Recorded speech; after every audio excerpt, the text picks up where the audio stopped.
team at ETH Zurich has developed a robotic additive manufacturing process for digitally designed earth-based structures.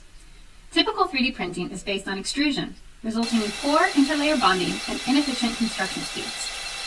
Our novel method is based on controlled, high-velocity deposition. We can project material at velocities up to 10 meters per second to build structures without any custom formwork.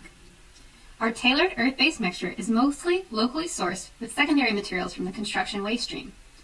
We expect our walls can achieve an embodied CO2 of only 12 kilograms per meter squared. In our robotics fabrication lab, we can build prefabricated unreinforced structures with a compressive strength of around 5 megapascals. We are working on upscaling the process to use an autonomous excavator, which can support heavy equipment for integrated material processing. We expect that our building method will be able to build 2-story architecture structures directly on the building site.